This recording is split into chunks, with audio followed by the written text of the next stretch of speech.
¿Qué tal, hermanos? Muy buenos días, saludos para todos. Les habla el pastor Daniel Grandes y realmente es un gozo tenerlos a ustedes y compartir este devocional con ustedes.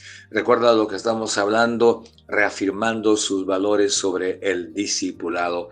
Hasta aquí ya hemos contestado dos preguntas y hoy contestaremos la tercera.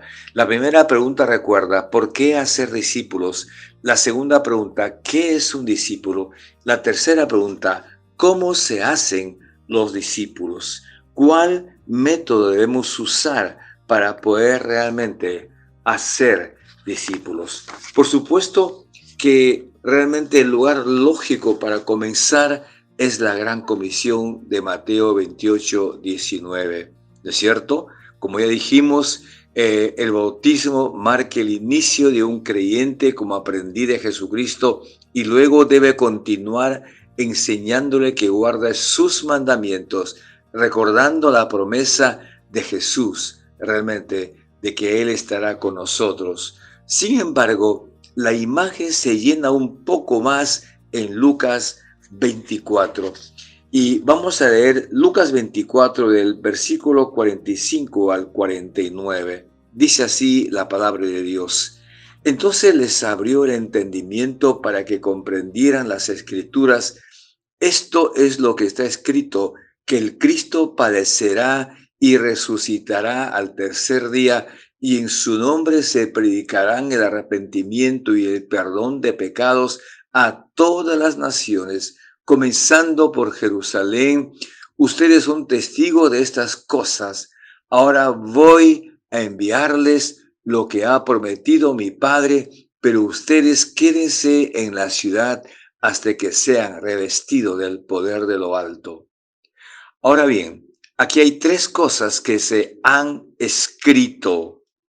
Número uno, que Cristo debería sufrir. Número dos, que Cristo debería levantarse de los muertos. Y número tres, que debían proclamarse el arrepentimiento y el perdón de pecados en su nombre a todas las naciones, comenzando por Jerusalén.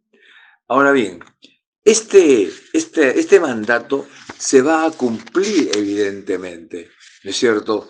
El libro de Hechos habla muy claro y evidentemente empieza el libro de Hechos hablando respecto a la proclamación del Evangelio, capítulo 2 de Hechos, donde Pedro realmente predica la palabra de Dios, ¿no es cierto? Y se convierten allí 3,000 personas, Hechos 2:41. Y así sucesivamente. Entonces, la tarea de hacer discípulos es una obra de Dios que se logra cuando su palabra y su espíritu obran por medio de la actividad de los discípulos y en los corazones de los que los escuchan, por supuesto.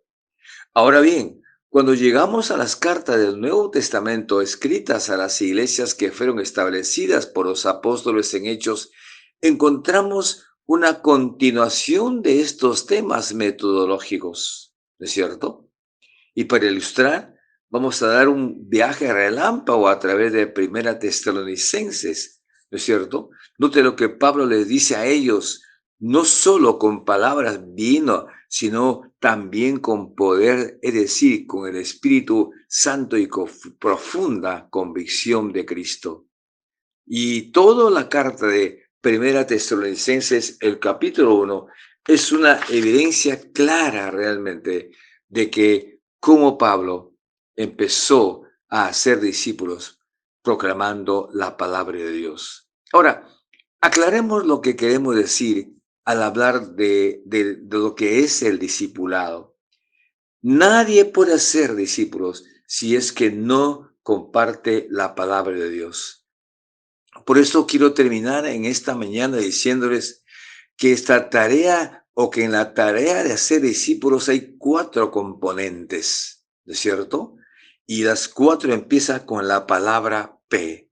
Primero, para poder hacer discípulos, debemos empezar con la proclamación de la palabra de Dios. ¿Me entiende?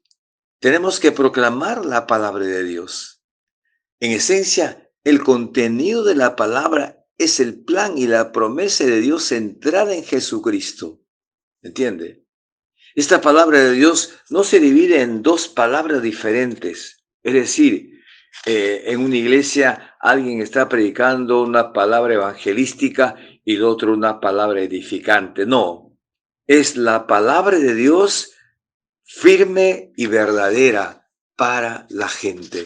Esta es la primera P, entonces, la proclamación de la palabra de Dios. La segunda P, la práctica de la oración en dependencia del Espíritu de Dios.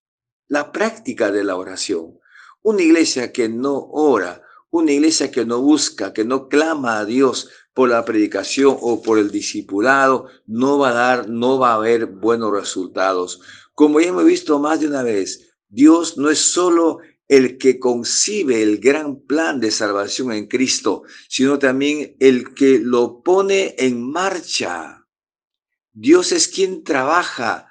Nosotros somos sus asistentes y representantes realmente. La práctica de la oración. En tercer lugar, las personas que son colaboradores de Dios. Tú y yo somos colaboradores de Dios y debemos serlo, por supuesto. Por eso es muy importante este entrenamiento que estamos dando los días miércoles. Y en cuarto lugar, la cuarta P es la perseverancia, paso a paso. La vida cristiana se vive con un sentimiento de expectativa perseverante y anhelante. No hay otra manera realmente de poder continuar así. Las cuatro P. Termino con esto. La vida cristiana comienza con un paso crucial y enorme de la muerte a la vida, pero también se da paso a paso. A medida que aprendemos de guardar los mandamientos de Cristo, porque el sufrimiento que soportamos por Él produce en nosotros perseverancia, carácter y esperanza, por supuesto. Tenemos que seguir adelante, perseverando, predicando la palabra de Dios, tú y yo, realmente haciendo discípulos constantemente. Que Dios nos bendiga grandemente.